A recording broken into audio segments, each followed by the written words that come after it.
ఇంక ఎంతమంది అయితే ఈ మైక్ శబ్దం ద్వారాగా వింటూ నాయన రావాలని సిద్ధపడి ఉన్నారు, వారు అందరూ నాయన రావుటకు సహాయం చేయగలరని కోరుకుంటూ ఈ మనవులు మీ ప్రియకుమారుడు మా రక్షకుడైన యేసుక్రీస్తు పేరట ఈ ప్రార్థన అడుగుతున్నాం మా పరలోకమందున మా కన్న తండ్రి.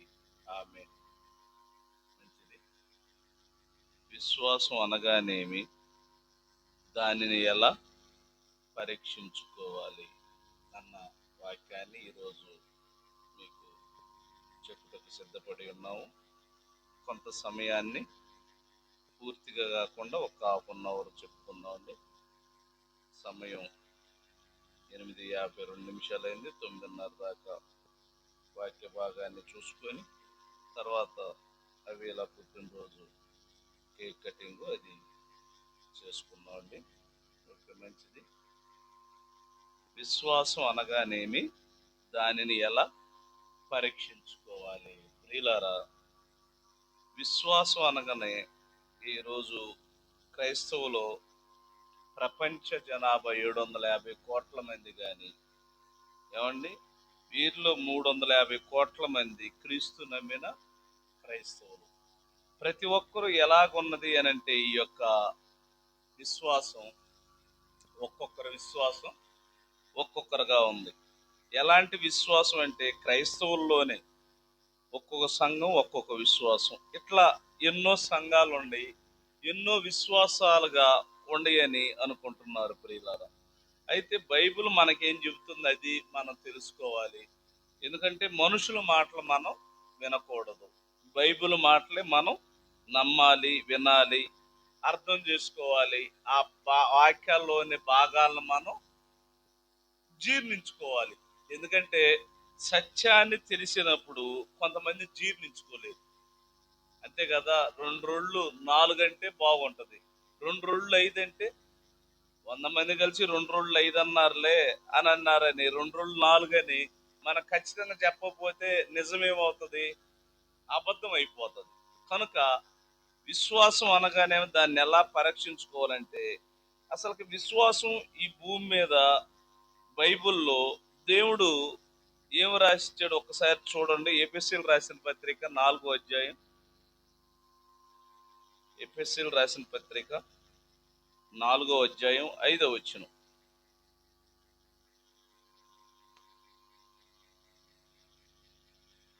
ప్రభు ఒక్కడే, విశ్వాసం ఒకటే, బాప్తిసం ఒకటే, అందరికీ తండ్రి అయిన దేవుడు ఒక్కడే. అయితే ఇక్కడ విశ్వాసం ఒకటన్నాడా, ఎన్నో రకాలుగా ఉందన్నాడా? ఒకటే విశ్వాసం, క్రీస్తు నమ్మిన విశ్వాసం. దేవుడు ఒక్కడే, విశ్వాసం ఒక్కటే, బాప్తిసం ఒక్కటే. ఇక ఇందుట్లో ఎలాంటి సందేహం లేదు. ఎవరు ఎన్ని విశ్వాసాలు చెప్పినా అదంతా అబద్ధం, మనం ఖచ్చితంగా తెలుసుకోవాలి. అయితే విశ్వాసం అనగానే ఒకటే. ఆ విశ్వాసం అనేది మనం ఎలా నమ్మాలి, మనం ఎలా తెలుసుకోవాలి? ఏప్రిల్ రాసిన పత్రిక 11వ అధ్యాయం 1వ వచనం ప్రియులారా. ఏప్రిల్ రాసిన పత్రిక 11వ అధ్యాయం 1వ వచనం. విశ్వాసం అనున్నది నిరీక్షింపబడు వారి యొక్క నిజ స్వరూపమును, అదృశ్యమైనవి ఉన్నవనుటకు రుజువై ఉన్నది.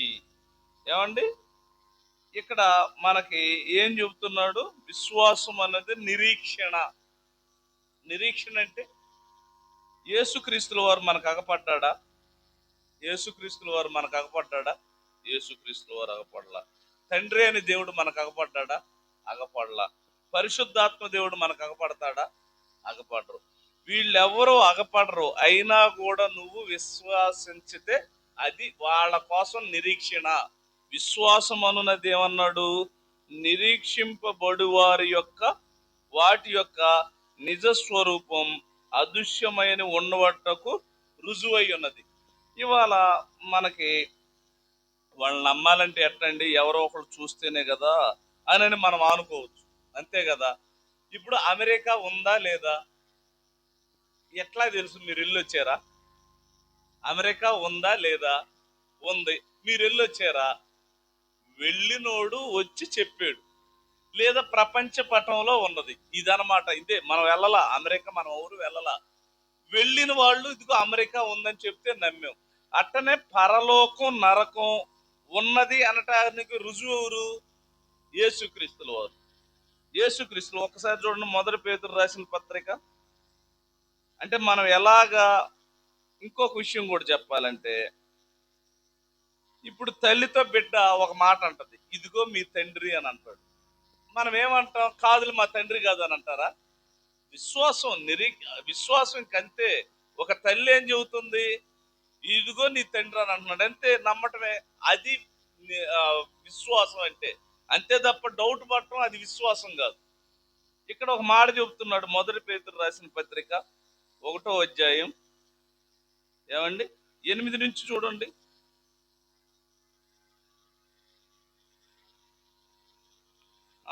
మీరు ఆయనను చూడకపోయినను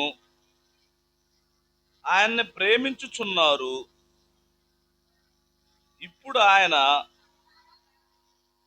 కనులారా కనులారా చూడకయే విశ్వసించుచు మీ విశ్వాసమునకు ఫలమును అనగా ఆత్మరక్షణను పొందుచు శప్పశక్యమును మహిమయు యుక్తమైన సంతోషము గలవారై ఆనందించుచున్నారు. మీకు కలుగు ఆ కృప గురించి ప్రవచించిన ప్రవర్తలను, ఏమండి ఇక్కడ ఏమంటున్నాడు? ప్రవచించిన ప్రవర్తలను, ఈ రక్షణ గురించి పరిశీలించుచు తమందున్న క్రీస్తు ఆత్మ, క్రీస్తు విషయమైన శ్రమలను గుర్చియు వాటి తర్వాత కలగబోవు మహిమను గుర్చియు ముందుగా సాక్ష్యం ఇచ్చినప్పుడు ఆ ఆత్మయే ఏ కాలం ఎట్టి కాలం సూచించునో దాన్ని విచారించి పరిశోధించిరి చాలన్నమాట. అంటే అనగా ఆత్మ రక్షణ పొందుచున్న 9వ వచనం, చెప్పసక్యమును మహిమయు యుక్తమైన సంతోషము గలవారై ఆనందించుడి. అంటే మనం ఎవరిని చూడకపోయినా కూడా విశ్వసించడమే విశ్వాసం, నిరీక్షణ. ఏమండి, ఇంతే తప్ప ఏమోలే నమ్మేమోలే ఉన్నదో లేదని డౌట్ అంటే అది విశ్వాసం కదా. చాలా మంది చూడండి, ఎదుటి వాళ్ళ విశ్వాసం గురించి ప్రశ్నిస్తారు కానీ మన విశ్వాసం అసలు ఎలాగుందో పరీక్షించుకునే విధంగా ఉన్నారో లేదో. ఒకనాడు శిష్యులు వాళ్ళు ఎలాగ పరీక్షించుకుంటున్నారో ఒక్కసారి చూడండి ప్రియమైన దేవుని వాళ్ళారా. ఏమండి, ఆయన ఒక్కసారి చూడండి, వాళ్ళు మనం విశ్వసించాలంటే మనం ఎవరిని నమ్మాలి అన్న మాటను చూసి తర్వాత వాళ్ళు ఈ విశ్వాసాన్ని బలపరచమని ఎలాగ అడుగుతున్నారో చూద్దాం. రోమపత్రిక 10వ అధ్యాయం 8వ వచనం. రోమపత్రిక 10వ అధ్యాయం 8వ వచనం. అదేమని చెప్పుచున్నది, వాక్యము నీ యొద్దనున్న నీ నోటను నీ హృదయములోను ఉన్నది, అది మేము ప్రకటించు విశ్వాస వాక్యము. అంటే నువ్వు విశ్వాసంలో బలంగా ఉండాలి. విశ్వాసంలో ఉండాలంటే మనకు విశ్వాసం తెలియాలంటే, ఇప్పుడు బీపీ ఉంది, బీపీ మనకు ఉన్నదా లేదా చెకప్ చేయాలంటే ఎవరు చేయాలి? డాక్టర్ చేయాలి. షుగర్ ఉందా లేదా నేను తెలియజేయాలంటే మనం ఎవరిని అడగాలి? డాక్టర్ని అడగాలి. ఇట్లా ఒక జ్వరము కానీ ఏదన్నా కానీ ప్రతి ఒక్కటి తెలియాలంటే ఎవరిని అడగాలి? డాక్టర్ చూస్తాడు. డాక్టర్ చెకప్ చేసి చూస్తాడు. అయితే మనకు విశ్వాసం ఉందో లేదో అని చెప్పి మనం ఎవరిని అడగాలి? చాలా మంది నీ విశ్వాసం బాగులేదు, నీ విశ్వాసం బాగులేదు అని అంటుంటారు. అసలు ఒకరి విశ్వాసం ఒకళ్ళు కాదు, ఎవరి విశ్వాసం వాళ్ళే పరిశీలన చేసుకోవాలి. అదే అంటున్నాడు చూడండి, రోమపత్రిక 10వ అధ్యాయం 17వ వచనం. 17వ వచనం చదవండి. ఎందుకనగా ప్రభు నా నామమును బట్టి ప్రార్థన చేయువాడెవడో వాడు రక్షింపబడును. 17 వచనం. కాగా వినుట వలన విశ్వాసము కలుగును. వినుట క్రీస్తు గుర్చిన మాట వలన కలగాలి. మనకేదో రోగాలు పోయినాయి అంటే విశ్వాసం ఉన్నట్టు, లేకపోతే మనకి ఏదన్నా ఇల్లు కట్టుకుంటే ఆ పాస్టర్ విశ్వాసం గల పాస్టర్, లేదా వీళ్ళు విశ్వాసం గల వాళ్ళు, ఇట్లా అనుకోకూడదు. ఇక్కడ ఏమంటున్నాడు? కాగా వినుట వలన. వినుట అంటే ఏది వినాలి? ఇవాళ ప్రతి బుధవారం, ఆదివారం ప్రభు బల్లారాధన, ఇంకెప్పుడైనా సరే విశ్వాసాన్ని ఏం చేస్తున్నాం? మనం పరీక్షించుకుంటున్నాం. నిజంగా ఈ పాఠం ప్రతి నెల ఒకసారైనా కనీసం మనం వినగలిగితేనే మంచిది. ఇది ఎందుకు? విశ్వాసాన్ని. ఇప్పుడు బీపీ అనేది 2 రోజులకో 3 రోజులకో చెకప్ చేసుకుంటారు. షుగర్ అనేది డైలీ చెకప్ చేసుకుంటారు, ఉదయం సాయంత్రం. అదే కొలెస్ట్రాల్ పెరుగుతుంది అనుకో, దానికి ట్రైగ్లిజరైడ్, ఇట్లా అన్ని పరీక్షలు చేసుకుంటూ ఉంటారు, క్యాన్సర్ కానీ ఇన్ని. కానీ విశ్వాసాన్ని పరీక్షించుకునే వాళ్ళు ఎవరైనా ఉన్నారా? విశ్వాసాన్ని పరీక్షించుకునేదే కేంద్రమే బైబిలు, సంఘం. విశ్వాసాన్ని పరీక్షించుకునేదే సంఘం. కానీ సంఘంలోకి ఎవరన్నా వెళ్ళాలన్నా ఎంతో బాధతో ఉంటారు. చూడండి, వాక్యం వినాలంటే పరిశీలన. మన విశ్వాసం అలాగ, అంతే కదా. చాలా మంది, ఇందాక అన్నాను కదా, నీ విశ్వాసం బాగులేదు, నీ విశ్వాసం బాగలేదు. అసలు నీ విశ్వాసం బాగలేదని చెప్పటానికి నీవెవరివి? నీ విశ్వాసం ఏమైనా బాగుందా? ఏమండి, నీ విశ్వాసం ఏమైనా బాగుందా? ఏదైనా ఒక సేవకుడు చెప్పాలి. ఎందుకంటే సేవకుడు వాక్యం తెలుసు గనక, లేదా సంఘాన్ని చూస్తుంటాడు గనక ఒక సేవకుడు చెప్పాలి తప్ప విడిగా ఉండేవాళ్ళు చెప్పకూడదు. విడిగా ఉండేవాళ్ళు, నీ విశ్వాసం బాగులేదులే, మేము ఉపవాసం ఉంటాంలే, మీరు ఉపవాసం ఉండరులే, మీ కాడ క్రమాలు ఉంటాయిలే, మా కాడ క్రమాలు ఉంటాయి, మీ కాడ క్రమాలు ఉండవు. ఈ ఎంత విశ్వాసం అంటే వాళ్ళు విశ్వాసులు, ఎదుటోళ్ళు విశ్వాసులు కాదన్నట్టుగా విశ్వాసాన్ని ఏం చేస్తున్నారు? పక్కనోళ్ళని పరిశీలన చేస్తున్నారు, పక్క సంఘాన్ని పరిశీలన చేస్తున్నారు. అది చాలా వరకు తప్పు. విశ్వాసం ఎలాగుంటది అంటున్నాడు? విశ్వాసం ఏమంటున్నాడు? ఇది చూడండి, లూకా సువార్త 17వ అధ్యాయం 5వ వచనం. లూకా సువార్త 17వ అధ్యాయం 5వ వచనం.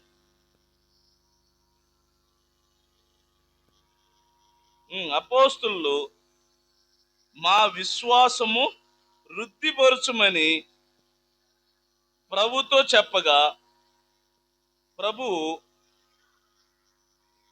మీలో ఏమంటున్నాడు? అపోస్తులు మా విశ్వాసము వృద్ధి పొందించుమని ప్రభుతో చెప్పగా, ప్రభువు మీరు ఆవగింజంత విశ్వాసం గలవారైతే ఈ కంబళి చెట్టును చూచి నువ్వు వేళ్లతో కూడా పెగిలించమని సముద్రంలో నాటబడుమని చెప్పినప్పుడు అది మీకు లోబడును.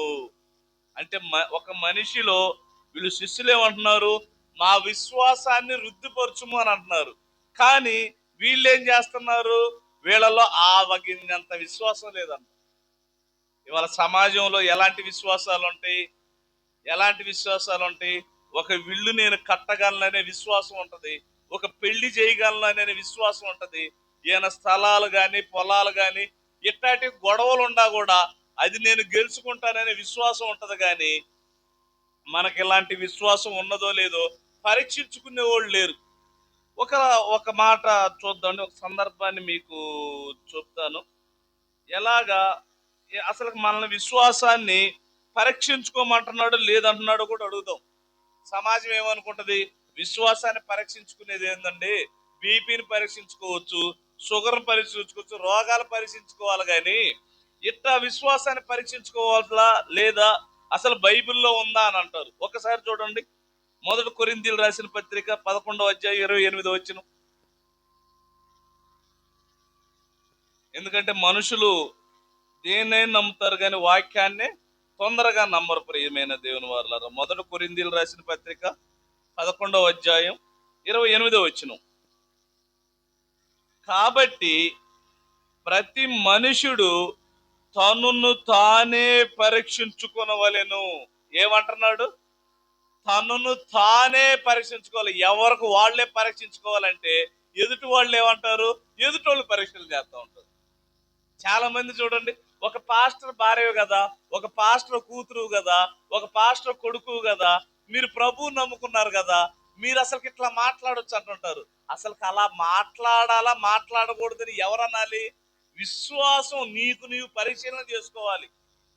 పక్క సంఘం వాళ్ళకి మీ సంఘాల్లో విశ్వాసం లేదు, మీ సంఘస్థులకి అసలు నోరు కుదరదు, ఇవన్నీ అంటున్నారంటే అసలుకి మనకు విశ్వాసం ఎలాగుంది? నన్ను నేను పరీక్షించుకోవాలి. అంటే మరి ఇట్లా మాట్లాడకూడదంటే ఎవరు మాట్లాడాలి? ఒక్క సేవకుడే మాట్లాడాలి. ఎందుకంటే సేవకుడు ఎప్పుడు ఏం చూస్తుంటాడు? పిల్లల్ని చూస్తుంటాడు, పెద్దోళ్ళని చూస్తుంటాడు, సంఘానికి వచ్చినప్పుడు వాళ్ళ విధేయత చూపిస్తుంటాడు, మీరు ప్రార్థన చేస్తున్నారు లేదో చూస్తుంటారు, వాక్యం చదువుతున్నారు లేదో చూస్తుంటాడు. ఇవన్నీ ఎవరు చూస్తాడు? సేవకుడు చూస్తాడు. సేవకుడు ఏదో చూడకుండా ఉండకుండా ఏదో అడుగుతున్నాడు అని అనుకోబాకండి. ఖచ్చితంగా సేవకుడు చూస్తానే ఉంటాడు. ఏంటి? మీరు బైబిల్లో బాగా అభివృద్ధి అవుతున్నారా? పాటలు పాడటంలో అభివృద్ధి అవుతున్నారా? వాక్యం చెప్పడంలో అభివృద్ధి అవుతున్నారా? ఏటిలో అభివృద్ధి? తగాదలాడటంలో అభివృద్ధి అవుతున్నాడా? ఇట్లా ఎందుకే ఏమంటున్నాడు? కాబట్టి ప్రతి మనుషుడు తనను తానే పరీక్షించుకోవాలి. ఎవరికి వాళ్లే పరీక్షించుకోవాలి. నాది నీకు, నీది నేను, ఒకళ్ళదొకళ్ళు పరీక్షలు చేసుకోకూడదు. అది తప్పు. అది అట్లా చేస్తున్నారంటే మన విశ్వాసం లేదు, ఎదుటోళ్ళ విశ్వాసాన్ని పరీక్షలు చేసామనుకో, అప్పుడు ఎదుటోళ్ళ విశ్వాసం ఏమవుతుంది? ఎదుటోళ్ళకు విశ్వాసే కాదన్న విషయాన్ని మనకెలా తెలుసు? ఒక సేవకుడు తప్ప మిగతా వాళ్ళకి తెలియదు. ఎందుకంటే వాక్యం తెలుసు కదా. ప్రియమైన, అసలు ఈ విశ్వాసం పరీక్షించుకోవాలంటే ఎట్లా పరీక్షించుకోవాలో ఒక్కసారి చూడండి. యాకోబు రాసిన పత్రిక 2వ అధ్యాయం 17-18 వచనాలు చదవండి. మన విశ్వాసాన్ని మనం ఎలాగ పరిశీలన చేసుకోవాలి? ఎట్లా పరిశీలన చేసుకోగలిగితే మన విశ్వాసంలో బలవంతులు అవుతాం ప్రియులారా? చూడండి, యాకోబు రాసిన పత్రిక 2వ అధ్యాయం 17-18 వచనాలు. అలాగే విశ్వాసము క్రియలు లేనిదైతే అది ఒంటిగా ఉండి మృత్వమగును. ఇక్కడ ఏమంటున్నాడు? జాగ్రత్తగా వినాలి. జాగ్రత్తగా ఇక్కడ ఈ పదాన్ని మనం జాగ్రత్తగా ఆలోచన చేయగలిగితే ఏమంటున్నాడు? యాకోబు రాసిన పత్రిక 2వ అధ్యాయం 17-18 వచనాలు. అలాగే విశ్వాసము క్రియలు లేనిదైతే అది ఒంటిగా ఉండి మృతమైనది అగును. ఏమంటున్నాడు? అయితే ఒకడు నీకు విశ్వాసం ఉన్నది, నాకు క్రియలున్నవి, క్రియలు లేకుండా నీ విశ్వాసము నాకు కనుపరచుము, నేను నా క్రియల చేత నా విశ్వాసము నీకు కనుపరుచుతును. అది నీలో విశ్వాసం ఉందంటే, ఏమంటున్నాడు? విశ్వాసం క్రియలతో కూడింది అయి ఉండాలి. మనం భోజనం తినాలండి. భోజనం తినాలంటే ఏం చేస్తాం? క్రియలు ఏంటి? సంపాదించుకుంటాం, బియ్యం కొనుక్కుంటాం, కూరగాయలు కొనుక్కుంటాం. ఇవన్నీ ఏంటి? క్రియలు. ఈ చేతితో కష్టపడితేనే కదా, క్రియ జరిగితేనే కదా మనకు బియ్యం వస్తుంది, కూరగాయలు వస్తుంది. ఇవన్నీ వచ్చిన తర్వాత అది భోజనం తయారవుతుంది, మన కడుపు నిండుతుందంటే ఊరకనే నిండుతుందా? క్రియలు లేని విశ్వాసం అంటున్నాడు.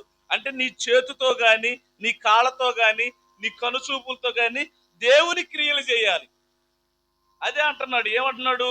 విశ్వాసము క్రియలు లేనిదైతే అది ఒంటిగా ఉండి, నువ్వు ఒక్కడిగా నేను దేవుళ్ళో నేను బలపడుతున్నాను, నేను ఎక్కువగా దేవుళ్ళో నేను చాలా చేస్తున్నానని ఒంటిగా ఉండి అనినా కూడా ఏమంటున్నాడు? మృతము, అంటే చచ్చిన దానితో సమానం. ఇక తర్వాత ఏమంటున్నాడు? 18వ వచనం. అయితే ఒకడు నీకు విశ్వాసం ఉన్నది, నాకు క్రియలున్నవి, క్రియలు లేకుండా నీ విశ్వాసము నాకు కనుపరచుము, నేను నా క్రియల చేత నా విశ్వాసము నీకు కనుపరుచుదమని చెప్పుడి. ఇప్పుడు ఒక సందర్భాన్ని మీకు తెలియజేస్తాను. ఆ సందర్భంలో ఎలాంటి క్రియలు చేశాడు? మన జీవితంలో మనం కూడా అలాగ క్రియలు చేయగలుగుతున్నావా? చూడండి, యాకోబు రాసిన పత్రిక 2వ అధ్యాయం, ఏమండి ఇదే అధ్యాయం 21 నుంచి జాగ్రత్తగా వినాలి. ఇక్కడ నుంచి జాగ్రత్తగా వినాలి. ఎందుకంటే సందర్భం అసానుసారంగా మన వాక్యాన్ని మనం జాగ్రత్తగా బలపరుద్దామండి. మన పితరుడైన అబ్రహాము తన కుమారుడైన ఇస్సాకును బలిపీఠం మీద అర్పించినప్పుడు అతడు క్రియల వలన నీతిమంతుడని తీర్పు పొందలేదా? ప్రశ్న ఎత్తున్నాడు. జాగ్రత్త, మీకు అక్కడ క్వశ్చన్ మార్క్ ఉంది, జాగ్రత్తగా 21 వచ్చిన జాగ్రత్తగా మీరు అక్కడ చదవండి.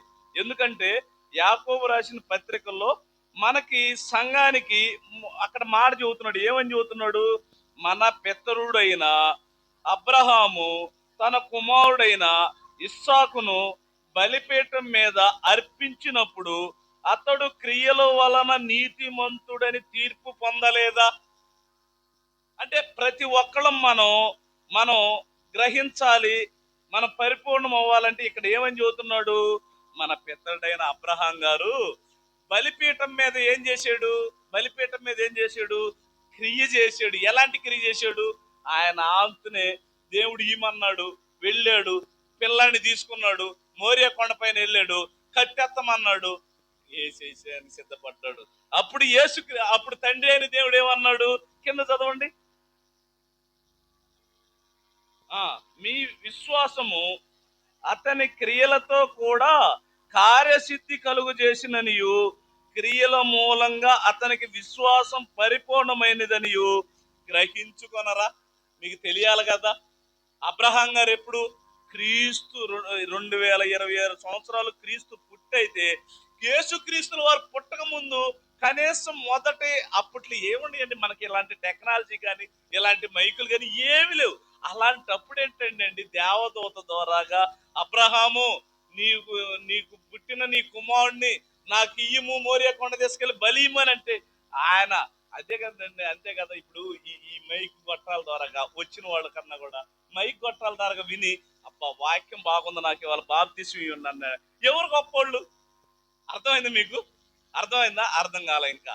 ఇప్పుడు వచ్చిన మీరు వింటున్నారు, మైక్ శబ్దం ద్వారా ఇంకొకళ్ళు వింటున్నారు, మైక్ శబ్దం ద్వారా వాక్యం విని ఇంకాంతరు వచ్చి ఇదిగో నాకు ఇప్పుడే బాప్తిస్మం అన్నాడు అనుకో, అబ్బా ఏం విశ్వాసం అండి అతనిది. క్రియలు కలిగిన విశ్వాసం. అర్థమైందా? క్రియలు కలిగిన విశ్వాసం. ఇక్కడ అబ్రహాం గారి విశ్వాసం ఎలాంటి క్రియలు కలిగింది? ఆయన దేవుడు ఆకాశాన్ని నుంచి దేవదూతల ద్వారా మాట్లాడాడు. దేవుడు ఎవరిని చూడలేదు, ఒక్క యేసుక్రీస్తుల వారు తప్ప దేవుడిని ఎవరిని చూడలేము. ఎందుకంటే ఆయన మహా పట్టజాలనంత ఆకాశ మహాకాశ ఎవరు చూడలేరు, ఒక్క యేసుక్రీస్తుల వారు పరిశుద్ధాత్మ దేవుడు తప్ప మిగతా వాళ్ళంతా మనం ఏంటి వాక్యం ద్వారాగే మన దేవుడు చూడగలం. వాక్యం ద్వారాగే, యేసుక్రీస్తుల వారి మాటల ద్వారాగే, దేవదూతల ద్వారాగే మనం ఇదిగో దేవుడు ఎలాగుంటాడని వాక్యం ద్వారా మనం తెలియకోగలుగుతాం తప్ప మిగతాగా మనకు తెలియదు. అలాంటి కాలంలో ఆయన విని వచ్చి ఇచ్చాడంటే ఎలాంటి క్రియ జరిగిందండి? ఏమండి ఎలాంటి క్రియ జరిగింది? ఏప్రిల్ రాసిన పత్రిక తీయండి. ఏమండి 21, 22 చదివాం కదా.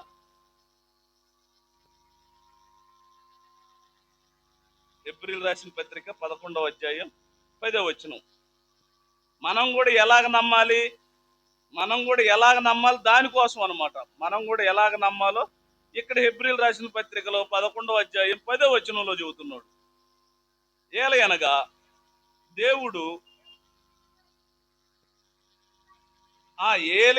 దేవుడు దేనికి శిల్పియు నిర్మాణకుడునై ఉన్నాడో పునాదులు గల ఆ పట్టణం కొరకు అబ్రహాము ఎదురు చూశారా? దేవుణ్ణే చూడలేదు, యేసుక్రీస్తు వారినే చూడలేదు, పరిశుద్ధాత్మ దేవుణ్ణే చూడలేదు. ఆయన కుమారునిచ్చాడు. కుమారునిచ్చి కూడా భూమి మీద ఉన్నప్పుడు పునాదులు కలిగిన పట్టణం ఉన్నదంట. పునాది లేని పట్టణం మీద మనం ఉంటే పునాదులు కలిగిన పట్టణం ఉందంట. ఆ పట్టణం కోసం ఎదురు చూస్తున్నాడంట. మనం ఎప్పుడన్నా కానీ మనం భూమి మీద నిద్రలోనైనా కానీ, నిన్న రాత్రి మొన్నటి రైతులు నిద్రలో అంటే మొట్టమొదటిసారా ఒక కళ వచ్చిందనమాట. దేవుడు అంట నూనె గిట్ట పోసేసి మొత్తం దిగగారిపోతా ఉందంట. నేను అప్పుడు అనుకున్నా, ఓహో మంచి వాక్యాన్ని అనార్గాళంగా ఇస్తున్నావు దేవా అని అనుకున్న పొద్దునిక. అప్పుడు లేచి ఈ అమ్మాయి చెబుదాం అనుకున్న కూడా నిద్రలో ఉంది కదా, ఏంటి నూనె అంతా నా తల నిండా కారిపోతుంది, ఏంది నాకు ఇప్పుడు కొత్తగా వచ్చింది, ఇంతవరకు ఎప్పుడు రాలేదు అని అనుకున్నా. తర్వాత అప్పుడు అర్థం చేసుకొని ప్రార్థన చేసుకుని తర్వాత ఇక ఆలోచన చేసుకుంటే ఓహో ధారాళంగా యేసు తండ్రి అనే దేవుడు వాక్యాన్ని నా చేత చెప్పాలని సిద్ధపాటు చేసుకున్నాడు. అందుకే వాళ్ళ విశ్వాసం అనగానేమి, విశ్వాసాన్ని ఎలా పరీక్షించుకోవాలి? అప్పుడు నా విశ్వాసాన్ని నేను ఎలా పరీక్ష చేసుకున్నాను? నా విశ్వాసాన్ని దేవుల్లో ఉంటున్నాను, వాక్యం చెబుతున్నాను, క్రియలు చేస్తున్నాను కనుక నా విశ్వాసం ఎలాగుంది? క్రియలతో ఉంది. మరి మన విశ్వాసం కూడా క్రియలతో ఉందా? ఇంకొకళ్ళ విశ్వాసం చూద్దాం. చూడండి ప్రియమైన దేవుని వారలారా, ఏమండి, ముందు ఇది ఒక మాట చూడండి. గలతీయులు రాసిన పత్రిక 6వ అధ్యాయం, గలతీయులు రాసిన పత్రిక 6వ అధ్యాయం 4వ వచనం. ప్రతి వాడును తాను చేసిన పనిని పరీక్షించుకోవాలంటున్నాడు. ఏమంటున్నాడు? ప్రతి వాడును తాను చేయు పనిని పరీక్షించి చూసుకొనవలెను. అప్పుడు ఇతరుని బట్టి కాక తనును బట్టి అతనికి అతిశయము కలుగును. జాగ్రత్తగా విన్నారు. చూచారా? మనం విశ్వాసం అని అనగల ఎదుటోళ్ళ మీద మనం ఉండకూడదు. మీరిలా అది తప్పండి. ఇది దేవుడు మాటలు వేరుగా ఉండి మనుషుల మాటలు వేరుగా ఉండి. ఇక్కడ ఏమంటున్నాడు? మనుషుడు దేవుని మాట, పరిశుద్ధాత్మ దేవుడు పలికబడిన ప్రతి వాడును, స్త్రీలైనా పురుషులైనా, ప్రభు నమ్మిన వారు ఎవరైనా సరే, తాను చేయి పని. చాలా మంది చూడండి, చాలా మంది ఎక్కువ చూడండి. నేను దాదాపుగా ఎవరోనంటండి, చర్చి గడుగుతాను, నాకు దేవుని ప్రేరణ వచ్చిందంటే మనసులో ఉండాలి కానీ చర్చి గడిగితే వస్తుంది అంటాం అన్నాడు. అంటే ఎంత దౌర్భాగ్యుడండి,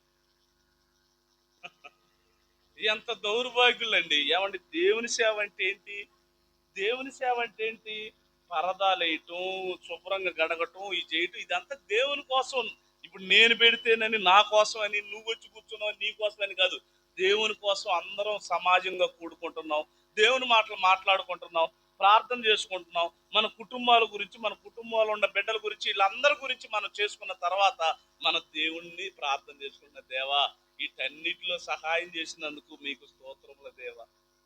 ఏమంటే అట్లాంటి భాగ్యాన్ని పోగొట్టుకుంటున్నారు. అలాంటి భాగ్యాన్ని చేయొచ్చాలండి. ఒక వారం కాదు, ప్రతి వారం చేయండి అనాలి.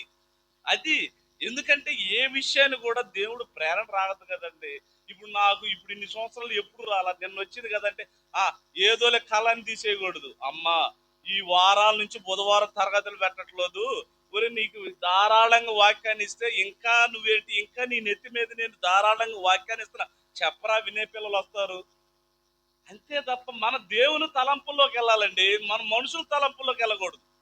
మన దేవుని తలంపుల్లోకి వెళ్ళామనుకో, దేవుని మాటలన్నీ మన ఒంటికి పట్టినాయి అనుకో, పాపం చెయ్యము.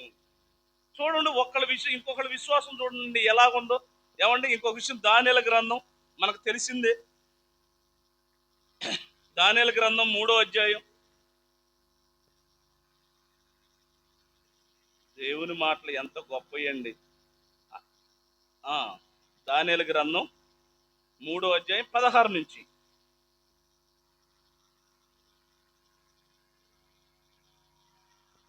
ఈయన మనకు తెలుసు, ఈ ఎన్నో సంవత్సరాలు కూడా మనం తెలుసుకుంటూ ఉన్నాం.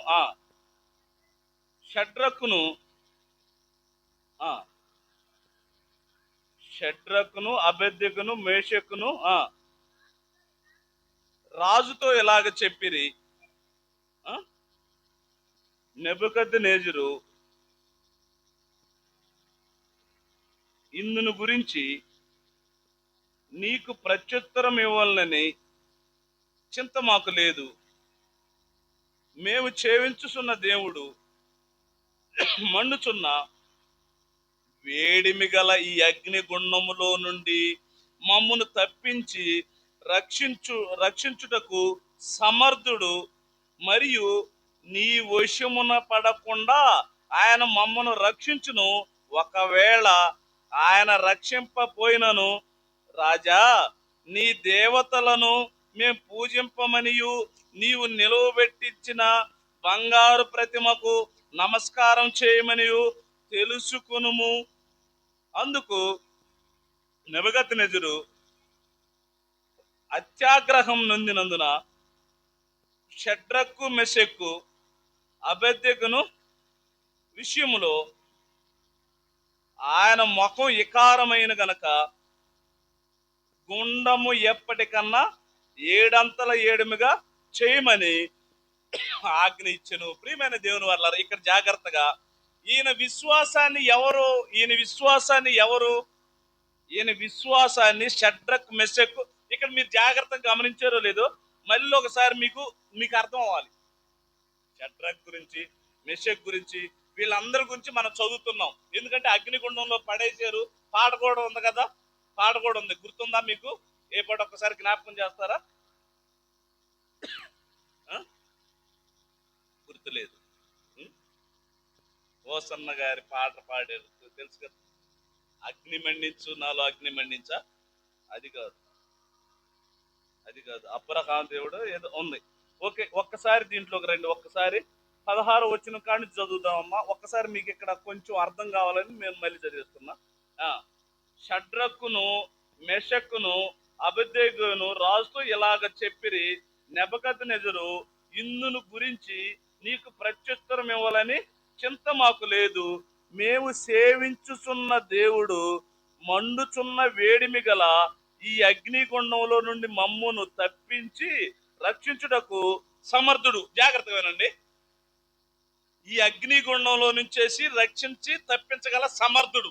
అందుట్లో ఎలాంటి వాళ్ళు ఎలాగ విశ్వసించారో చూడండి, వాళ్ళు ఎలాగ విశ్వసించారో చూడండి. ఈ అగ్నిలో గుండంలో నుంచి, ఇటన్నిటిలో నుంచి మమ్మల్ని రక్షించగల సమర్థుడు. తర్వాత ఏమన్నారో చూడండి, వాళ్ళ విశ్వాసాన్ని ఎలాగ పరీక్షించుకుంటున్నారు చూడండి. మనం అలాగ నమ్మం. ఏమంటున్నాడు? ఈ అగ్నిలో ఉండి మమ్మల్ని తప్పించి రక్షించుటకు సమర్థుడు, మరియు నీ వశమున పడకుండా ఆయనను మమ్మల్ని రక్షించును. ఒకవేళ చూడండి, ఒకవేళ ఆయన రక్షించకపోయినను. ఏమండి, మనం ఎప్పుడన్నా ఈ దేవుడు ఇదిగో ఈ పొలంలో వచ్చినా రాకపోయినా, ఏమండి జనం వచ్చినా రాకపోయినా, మేము చేసే పనిలో అభివృద్ధి అవ్వకపోయినా మా దేవుడు యేసుక్రీస్తునండి, తండ్రి అయిన దేవుడు యెహోవానండి, మమ్మల్ని నిరంతరం కాచి కాపాడుతున్న పరిశుద్ధాత్మ దేవుడేనని మనం ఎప్పుడన్నా అనుకున్నావా? కానీ షడ్రక్ మెషక్ అబెద్నెగో ఎలాగంటున్నారు చూడండి. ఆ మాట మీరు చదవండి. ఒకవేళ ఆయన రక్షింపకపోయినను, రాజా నీ దేవతలను మేము పూజింపమనియు నీవు నిలవబెట్టిన బంగారు ప్రతిమను నమస్కరింపమనియు తెలుసుకొనము. మేము ఎవరు అనుకుంటున్నాం? మేము తండ్రి అయిన దేవుణ్ణి, సాక్షాత్తు అగ్ని అయిన పరిశుద్ధాత్మ యేసుక్రీస్తు వారు, వీళ్ళ వంశాల్లో రాజులైన యాజకులు అండి మేము, ప్రవర్తనం మేము అని ఇలాగ నమ్మాం. మనం ఎలాగ నమ్ముతాం? మన దేవుడిని ఎలాగ నమ్ముతాం? రోగాలు పోతేనే నమ్ముతావా? పెళ్లిళ్ళు అయితేనే నమ్ముతావా? ఏమండి, నీ పిల్లలు మారకపోతే నేను నమ్మలేనా? కొంతమంది చూడండి, నా పిల్లలకి ఎన్నోళ్ళ నుంచి ప్రార్థన చేస్తున్నా, ప్రార్థన జవాబు లేదు. అందుకే నీ విశ్వాసాన్ని నువ్వు పరిశీలన చేసుకోవాలి. ఎలాగా? ఇదిగో నేను విశ్వాసిగా కరెక్ట్ గానే ఉన్నానా? ప్రార్థనలో నిలకడగానే ఉన్నానా? వాక్యంలో నిలకడగానే ఉన్నానా? నాలో ఏదైనా అపవిత్రమైన కార్యక్రమాలు ఉన్నాయా? నిన్ను నీవే పరిశీలన చేసుకోవాలి. వాళ్ళు ఎలాగ పరిశీలన చేసుకున్నారు? షడ్రక్ మెషక్ అబెద్నెగో, ఇదిగో మమ్మల్ని రక్షించగల సమర్థుడు ఆయన, ఇంక అందట్లో ఎలాంటి సందేహం లేదు. ఆయన రక్షించకపోయినా పర్లా, మా దేవుడు అంత శక్తిమంతుడు, రక్షించకపోయినా పర్వాలా, మేము మీరు చెప్పిన దేన్ని మేము నమస్కరించము. మనోళ్ళు కూడా చూడండి, ప్రభు నమ్ముతారు అనకూడదు, మైకని పడుతుంది. అబ్బాబ్బా కొలతలు అవన్నీ చూస్తా ఉంటే నాకు నువ్వు వస్తా ఉంటుంది. మా నాన్నోళ్ళు వీళ్ళంతా అంత ముందు కొలతలు పెట్టారు, అవి పెట్టారు, ఎక్కడ నాగినాయా? ఇంట్లో ఉన్న బాధలు. ఇదిగో కొలతలు ఏం లేదు. ఎవరికన్నా నేను భలే సాక్ష్యం చెప్పుకోవచ్చండి, ఒరిజినల్ సాక్ష్యం కదా, సిద్ధాంతి లేడు. ఏమంటే ఎవరు లేదు. ఇదిగో 20 అడుగులు 30 అడుగులు కట్టేసేయండి నన్ను ఇల్లు, అదే సాక్ష్యం. మనకెందుకండి? దేవుడు మన అందున్నాడు, ఆయన కాపాడతాడు, ఏ విషయంలో కాపాడతాడు. నువ్వు మొండిగా వెళ్ళకూడదు. ఒకటి, దేవుడు చెప్పిన మాట ప్రకారంగా నువ్వు చేసుకుంటూ ఏదైనా సరే దేవుడి మీద భారం పెట్టి నువ్వు ముందుకెళ్ళాలి. షడ్రక్ మెషకులు ఏందండి వాళ్ళ పరిస్థితి ఎప్పుడు అగ్నిగుండంలో ఉన్న పరిస్థితి. మనమేమన్నా అగ్నిగుండంలో ఉన్నావా? ఈ సిద్ధాంతి ఇది పెడితేనే మనకు పారి, ఈ సిద్ధాంతి ఇది పెడితేనే అనకూడదు. ఎందుకంటే ఇక మా అన్ని మీరు అంటూ ఉంటారు, అందుకే అని అంటుంటారు. నిజంగా ఈశాన్యం పెరిగిద్ది అయితే నీకు కలిసి వస్తుందా? మన రాష్ట్రంలో కానీ, మన దేశంలో కానీ, లేదు మన ఊర్లో కానీ ఈశాన్యాలు పెంచుకున్న ఇల్లు ఏమన్నా ఉండయా? అన్ని పెంచుకొని లేవండి. మరి అందరికి ఆర్థిక ఇబ్బందులే. ఇప్పుడు దేశం మొత్తం మీద ఎల్లిన ఎండ వల్లంట దేశం మొత్తం ఈ వర్షాలు లేక కరువు అంట. చూడండి, ఈయన ఎలాగ నమ్మాడు? ఇంకొక ఆయన చూడండి, 2 తిమోతి రాసిన పత్రిక 4వ అధ్యాయం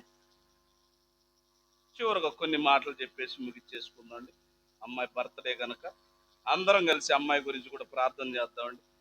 2 తిమోతి రాసిన పత్రిక 4వ అధ్యాయం 7వ వచనం. మంచి పోరాటము పోరాడి తిని నా పరుగు కడముట్టించి తిని విశ్వాసమును కాపాడు. ఎవరు? పౌలు గారంట. మంచి పోరాటం అంటే ఈ భూమి మీద నిజంగా మంచి పోరాటం ఏంది? నీకు కష్టాలు వచ్చినా, బాధలు వచ్చినా, వేదనలు వచ్చినా, ఏ అన్నారని ఏది వచ్చినా కూడా దేవుని మీద పారేసి మంచి పోరాటం, కోపం లేని పోరాటం, బాధ లేని పోరాటం. ఎవడు ఎన్ని చేసినా ఆయనకి ఎన్నిసార్లు అండి కొరడా దెబ్బలతో, ఆకలతో, ఉపవాసాలతో ఇన్నుండా కూడా మంచి పోరాటం. అవును, మంచి పోరాటం. క్రైస్తవుడు పోరాటం ఆత్మీయ పోరాటం, అది ఆత్మల సంబంధించిన పోరాటం. శరీర సంబంధం అయితే ప్రతి దానికి కోపపట్టమే, ప్రతి దానికి ఆవేశపడటమే, ప్రతి దానికి వెనక ముందు లేకుండా ఇష్టం వచ్చిన క్రైస్తవులను కూడా మర్చిపోతారండి. గోల గోల గోల, తరతరాల నుంచి ఉన్న స్థలాల గొడవలు, పొలాల గొడవలు. ఇంకా మళ్ళీ నేనెవడిని?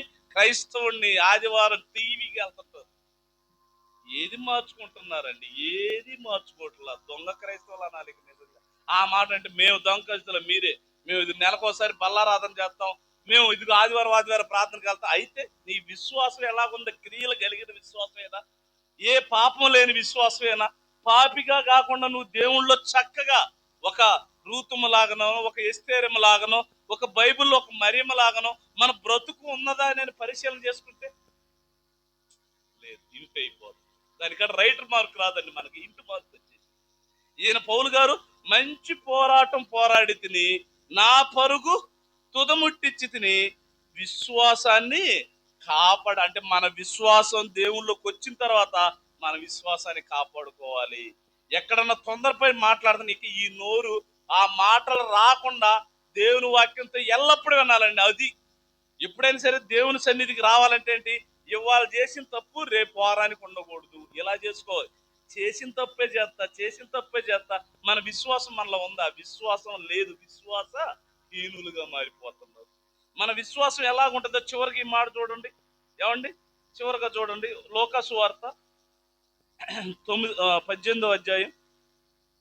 అంటే మనం ఎలాగా ఉంటామో తెలియాలి కదా. మరి ఒక రోగానికి ఒక పరీక్ష ఉంది కనుక ఏమండి, ఆత్మకి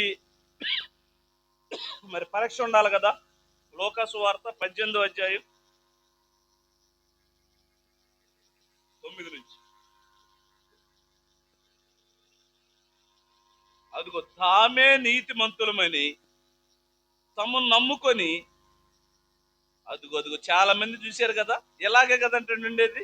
ఎలాగుంటారు? మళ్ళీ ఒకసారి చదువు తల్లి. అదిగో మేము నీతిమంతులం. ఎన్ని మాటలైనా మాట్లాడతాం. మేము నీతిమంతులం, ఎలాగైనా ఉంటాం.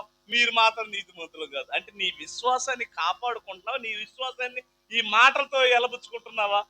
అందుకే దేవుడు చెబుతున్నాడు. ఏమని చెబుతున్నాడు? తామే నీతిమంతులమని తమను నమ్ముకొని ఇతరుని తృణీకరించు కొందరితో ఆయన, అదిగో తామే నీతిమంతులమని తమను నమ్ముకునిన ఇతరులను అంటే ఇతరులను ఏం చేస్తారు? తృణీకరించిన కొందరితో ఆయన ఈ ఉపమానం చెబుతున్నాడు. జాగ్రత్తగా వినాలన్నమాట. ఈ ఉపమానం మన కోసమే. ఒకనాడు వాళ్ళ కోసం అలాగుండారు. ఏమని? ఇతరులను తృణీకరించేవాడు. మనం కూడా ఇతరులను తృణీకరిస్తున్నాం. అయితే మన కోసం ఈ ప్రసంగం, మన కోసం ఈ ఉపమానం. ఏమంటున్నాడు? ప్రార్థన చేయుటకై 2 మనుషులు దేవాలయంకు వెళ్ళిరి. వారిలో ఒకడు పరిసయ్యుడు, ఒకడు సుంకరి. పరిసయ్యుడు నిలువబడి, దేవా, నేను చోరులను, అన్యాయస్తులను, వ్యభిచారులనైనను, ఇతర మనుషుల వలనైనా, ఈ సుంకరి వలనైనను ఉండనందున నీకు కృతజ్ఞతాస్తుతులు చెల్లిస్తున్నాను. అంటే ఎవరితో ఈయన ఉంటలేదంట. అంటే పరిశుద్ధులుగా ఉన్నాడేమనుకుంటున్నారేమో. కింద చదవండి. వారమునకు 2 మార్లు ఉపవాసం చేసు నా సంపాదన అంతటిలో 10వ వంతు చెల్లించుచున్నానని తనలో తాను ప్రార్థించుచుండెను. అయితే సుంకరి దూరముగా నిలబడి ఆకాశం వైపు కనులెత్తుటకైనను ధైర్యం చాట్ల. ఎందుకు ధైర్యం చాట్ల? ఈయనకోన ధైర్యం వస్తుంది. ఏంటి? మన ప్రార్థనకి వెళ్తున్నాం కదా, ఉపవాసం ఉంటున్నాం కదా, ప్రభు బల్లారాధన తీసుకుంటున్నాం కదా, ఇదిగో ప్రతి బుధవారం క్రమకూడికని అని చెప్పి వాక్యం వింటున్నాం కదా, ఎక్కడ సభలు జరిగినా వెళ్తున్నాం కదని ధైర్యంగా మనల్ని కాకపోతే ఇంకెవరండి రక్షించేది అనుకుంటున్నాం? కాదు, అంత ధైర్యస్తులం కాదు. మనం ఉదయం మొదలుకొని సాయంత్రం దాకా చేసే పాపాలను బట్టి దేవునికి భయపడాలి. ప్రార్థన చేసేటప్పుడు కూడా కన్నీళ్ళు రావాలి. నేను ఎందుకు మాట్లాడాను దేవా, ఎందుకు ఈ పాడు మాటలు మాట్లాడాను, ఎందుకు ఈ పాడు ఆలోచన చేసుకున్నాను, అయ్యో నేను ఎంత పాపినేంటి అని చెప్పి నీ హృదయపూర్వకంగా నీ పాపాలను క్షమించే అంతగా నువ్వు దేవుని ఎదుట మోకరిల్లాలి. కానీ ఎంత ధైర్యం! చేసే పాపాలు చేస్తా, చేసే మాటలు మాట్లాడతా, చేయకూడని మాటలు ఇలా ఎన్నో చేయకూడదు చేస్తా. నేను ఎవరితో ఉంటలేదు, నేను హ్యాపీ అని అనుకుంటున్నాను. కానీ శుంకర్ ఎలాగున్నాడు అంటే ఎవరికన్నా ఎవరు బెటర్ అని చెబుతున్నాడు. చూడండి, ఏ విశ్వాసాన్ని దేవుడు అంగీకరిస్తాడో ఇక్కడ చెబుతున్నాడు. నీ విశ్వాసాన్ని పరిచయం చేసుకుంటున్నావా?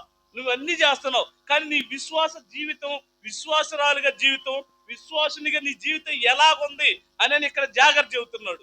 కింద శుంకర్ గురించి ఏమంటున్నాడు చదువమ్మా. అయితే శుంకరి దూరముగా భయపడ్డాడండి. ఏమండి, ఏదన్నా కలెక్టర్ గారు కానీ ఎవరన్నా వస్తే మన దగ్గరికి వెళ్ళడానికి ధైర్యం చేయం. ఎందుకని? ఎడంగడంగా వెళ్ళిపోతాం. ఎందుకు? కలెక్టర్ వస్తున్నాడు, అమ్మో పెద్ద అధికారి, అమ్మో అని అనుకుంటాం. ఒక ఎంఆర్ఓ వస్తున్నాడు, దూరంగా వెళ్ళి నమస్కారం అంటాం. అట్ట నువ్వు దేవునికి ప్రార్థన చేసిన, దేవుని సన్నిధిలో ఉన్నా కూడా భయపడాలి. శుంకర్ భయపడినట్టు ఏమంటున్నాడు? దూరముగా నిలవచుండి ఆకాశం వైపు కనులెత్తుటకైనను ధైర్యము చాలక రొమ్ము కొట్టుకొనుచు, దేవా పాపినైన నన్ను కరుణించమని పలికెను. అతని కంటే ఇతడు నీతిమంతుడిగా తీర్చబడి తన వింటికి వెళ్ళినని మీతో చెప్పుచున్నాను. తనను తాను హెచ్చించుకున్నవాడు తగ్గించబడు అనియు, తను తాను తగ్గించుకున్నవాడు హెచ్చింపబడతాడు. ఇప్పుడు ఈయన ఏం చేశాడు? శుంకర తగ్గించుకున్నాడు, దేవుడు అంగీకరించాడు. అతను తగ్గించుకోకుండా రొమ్ము కొట్టుకొనుసు నేను ఇట్లా ఉంటున్నా అన్నాడు, కానీ ఈయన అంగీకరించాలి. కనుక ప్రియమైన దేవుని వల్లారా, ఏ దేవుడు మనతో ఏం మాట్లాడుతున్నాడు చివరిగా చూడండి. ఏమండి, చివరిగా ఈ 2 మాటలు చూసేసేయండి. లోకాసు వార్త 18:8 ఇదేగా ఇప్పుడు చదివింది. ఆయన వానికి త్వరగా న్యాయం తీర్చును, వారి విషయమే కదా, అదే చెబుతున్నాడు. అంటే ఆయన వాటిని త్వరగా న్యాయం తీర్చును, వారి విషయమే కదా, ఆయన దీర్ఘశాంతం చూపుచున్నాడని మీతో చెప్పుచున్నాడు. అయినను మనుషు కుమారుడు వచ్చినప్పుడు ఆయన భూమి మీద విశ్వాసం కనుగొనునా? అంటే ఎవరు విశ్వాసంలో దేవుల్లో ఉండి విశ్వాసులుగా బ్రతకట్లేదు కనుక దేవుడు ఏమంటున్నాడు? దీర్ఘశాంతంతో ఈ రోజన్నా నా తల్లి మారింది, ఈ రోజన్నా నా కొడుకు మారుతాడు, ఈ రోజన్నా కూడా ఇదిగో ఈ పిల్లాడు మారుతాడు, ఈ రోజన్నా ఈ తాగుబోతు మారుతాడు, ఈ రోజన్నా ఈ వ్యభిచారం మారుతాడని దీర్ఘశాంతంతో చూస్తున్నాడు అంటండి. ఎంత ప్రేమమయుడండి. మనం గట్టిగా బిడ్డ తాగొచ్చేసి 6 రోజులు తాగొచ్చాడు అనుకో, మన కోపంతో అవసరమైతే కొట్టేస్తాం, 10 మందిని చేస్తారు, చంపేస్తున్నారు. ఇవాళ ముందు తాగిన వాళ్ళైనా కానీ, భర్త అడ్డంగా ఉంటున్నాడు భర్తను కానీ, భార్య అడ్డంగా ఉంటుంది మరో పెళ్లి చేసుకోవడం కానీ, ఇట్లా ఎంతమంది చూడండి, అన్ని ఇయ్యే. ఈ అమ్మాయి నాకు నచ్చలేదు అందుకే ఈ అమ్మాయిని చంపేశారు, ఈ అబ్బాయి నాకు నచ్చలేదు అందుకే ఈ అబ్బాయిని చంపేశారు. ఇలా ఈ విధంగా ఉండారు తప్ప దేవుడు అనుకున్నట్టుగా బిడ్డలు లేరు. అందుకే ఆయన దీర్ఘశాంతంతో చూస్తున్నాడు. ఏమని? ఇది ఇప్పుడు మారతాడు, ఇప్పుడు మారతాడు. కనుక మనం అందరం ఎలాగుండాలంటే మత్తయి సువార్త 10:22 చివరి వచ్చిన మత్తయి సువార్త 10:22 మీరు నా నామము నిమిత్తము అందరి చేత దేశింపబడుదురు. అదుగో అదనమాట. నువ్వైనా నేనైనా ప్రభువులో ఉండవాళ్ళు ఎవరైనా సరే అంతం వరకు సహించిన వాడు రక్షింపబడును. ఈ పట్టణములో ఇంకా అది వద్దులే, 2 కొరింథీయులు 13:5 అంటే అంతం వరకు మనం సహించిన వాళ్ళు రక్షింపబడతారు అంటున్నాడు. 2 కొరింథీయులు 13:5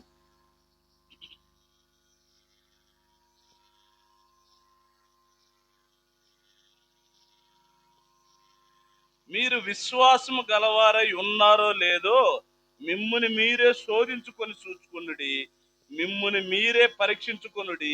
మీరు భ్రష్టుని కాని ఎడల యేసుక్రీస్తు మీలో ఉన్నాడని మిమ్ముని గురించి మీరే ఎరుగురా. అంటే ఏం చేయాలంటున్నాడు? మన విశ్వాసం గురించి మనమే చెకప్ చేసుకోవాలి. ఇప్పుడు షుగర్ ఉన్న వాళ్ళు ఏం చేస్తారు, ఇక పద్దాకల హాస్పిటల్ పోలేక వీళ్ళకి అలవాటు చేస్తారు, తోలు మీద చేసేస్తారు. ఇంక నీకు షుగర్ పెరిగిందా ఆంధ్ర చేసేసుకోవటమే, పొట్ట మీదో ఇది ఎక్కడో చూడండి. అప్పుడప్పుడు నాకు అప్పుడు అనుకుంటా ఉంటాను, షుగర్ ఉన్న వాళ్ళు కొంతమంది చేసుకుంటూ ఉంటారు, వాళ్ళు స్టేజ్ అయినప్పుడు ఇండిషన్ ఇళ్ళే చేసుకుంటున్నారు ఏందని అనుకునేవాడిని. చివరికి అర్థమైంది ఏంది, ఇక షుగర్కి ఇంక నువ్వు హాస్పిటల్ పోయే పని లేదు, నీకు నువ్వే షుగర్ పెరిగిందా లేదా చేసుకో. అట్టనే దేవుడు ఏమంటున్నాడు ఇక్కడ, దేవుడు ఏమంటున్నాడు, మీరు విశ్వాసం గలవారై ఉన్నారో లేదో మిమ్ముని మీరే శోధించుకొనుడి, చూసుకొనుడి, మిమ్ముని మీరే పరీక్షించుకొనుడి, మీరు భ్రష్టులు కాని ఎడల యేసుక్రీస్తు మీలో ఉన్నాడు, లేకపోతే లేడు. కనుక విశ్వాసం అనగానేమి అంటే, విశ్వాసం ఎప్పుడు అనగానేమి, విశ్వాసం అనగానే అంటే ఏమి, విశ్వాసం అనగా ఇదిగో నిరీక్షింపబడి వాటి అంటే యేసుక్రీస్తు వారు గాని, తండ్రి అనే దేవుడు గాని, పరిశుద్ధాత్మ దేవుడు గాని లేడు కానీ ఉన్నారని నమ్మటమే విశ్వాసం. అమెరికా ఉంది కానీ మనం చూడాల, ఆయన చూసిన వాళ్ళు చెప్పారు ఉంది, అది నమ్మిన దాన్ని ఏమంటారు, విశ్వాసం అంటారు. నువ్వు బైబిల్ను గాని వాక్యాన్ని గాని అలాగ నమ్మగలిగితే నువ్వు విశ్వాసురాలివి, విశ్వాసుడివి.